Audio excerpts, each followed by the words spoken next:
जदयू के पूर्व राष्ट्रीय अध्यक्ष और केंद्रीय मंत्री राजीव रंजन सिंह उर्फ लल्लन सिंह ने कहा कि प्रधानमंत्री नरेंद्र मोदी के विकसित भारत के सपने को ध्यान में रखते हुए देश के हर क्षेत्र में विकास की गति को तेज करने के लिए आज के बजट में जो घोषणाएं की गई हैं, वो सराहनीय हैं। कांग्रेस नेता प्रमोद तिवारी ने कहा कि मोदी जी की आदत है, वो परिवार से नफरत करते थे, लेकिन मैं सोनिया गांधी के बयान का समर्थन करता हूं। सभी जानते हैं कि राष्ट्रपति के भाषण सरकार के साल भर के काम की रूपरेखा होती है।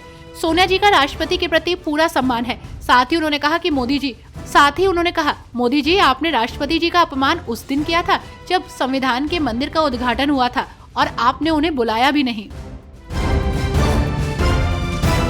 आम आदमी पार्टी से बगावत करने वाले 8 विधायक आज भाजपा में शामिल हो गए। टिकट कटने से नाराज नेताओं ने पार्टी छोड़ी थी। इनमें भावना गौड़, मदन लाल, गिरीश सोनी, राजेश ऋषि, PS जून, पवन शर्मा, रोहित मेहरोलिया के साथ साथ पूर्व विधायक विजेंद्र गर्ग, निगम पार्षद अजय राय और सुनील चड्ढा भी शामिल हैं। आपको बता दें कि सभी नेताओं ने केजरीवाल को चिट्ठी भी लिखी थी। जेडीयू नेता नीरज कुमार ने अरविंद केजरीवाल पर निशाना साधते हुए कहा कि राजनीति का स्तर इतना नीचे चला जाएगा कि आप उस राज्य के मुख्यमंत्री रहे हैं। यमुना नदी के पानी का उपयोग पूर्वांचल के लोग बेहतर उपयोग करते हैं और इसमें जहर है और इसका कोई सबूत नहीं दिया तो दुनिया हंसती है। केजरीवाल जी, कहीं आपने कोई राजनीतिक चाल तो नहीं चली है? कांग्रेस नेता संदीप दीक्षित ने बीजेपी पर निशाना साधते हुए कहा कि बीजेपी महिलाओं के लिए जो वादे कर रही है वो कांग्रेस ने भी किए थे और कांग्रेस ने महिलाओं को 2500 दिए हैं। उन्होंने कहा कि बीजेपी दिल्ली के विकास के लिए और क्या दे रही है। क्या भारतीय जनता पार्टी स्कूलों, अस्पतालों, पानी और इलेक्ट्रिक बसों की जरूरतों के लिए कुछ कर पाएगी? लेकिन प्रधानमंत्री मोदी जी कभी दिल्ली के विकास के बारे में बात क्यों नहीं करते? केंद्रीय मंत्री और भाजपा के राष्ट्रीय अध्यक्ष JP नड्डा ने केंद्रीय बजट 2025 पर बोलते हुए प्रधानमंत्री नरेंद्र मोदी के नेतृत्व में विकसित भारत की दिशा में परिवर्तनकारी यात्रा पर जोर दिया। प्रधानमंत्री नरेंद्र मोदी के नेतृत्व में देश विकसित भारत की यात्रा देख रहा है। 10 वर्षों में प्रधानमंत्री ने अथक परिश्रम करके लगभग 25 करोड़ लोगों को गरीबी से बाहर निकाला है।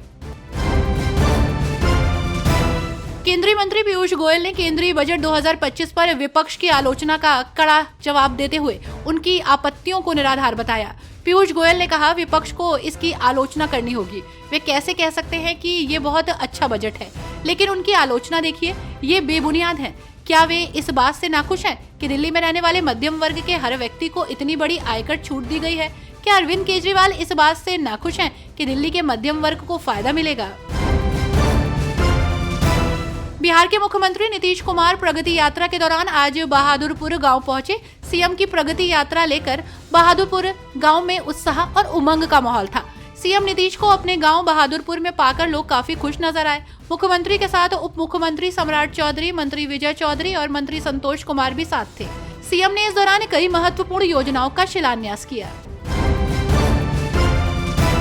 केंद्रीय बजट 2025 की सराहना करते हुए हरियाणा के मुख्यमंत्री नायब सिंह सैनी ने कहा कि ये बजट गरीबों, युवाओं, किसानों, महिलाओं के सशक्तिकरण, युवाओं के रोजगार के लिए है। उन्होंने कहा, मैं सरकार के लगातार तीसरे कार्यकाल के पहले बजट की सराहना करता हूँ। ये बजट देश के गरीबों, युवाओं, किसानों के लिए है, महिलाओं के सशक्तिकरण के लिए है, युवाओं के रोजगार के लिए है। इससे हरियाणा के कृषि क्षेत्र और उद्योग को लाभ होगा और रोजगार के नए अवसर मिलेंगे।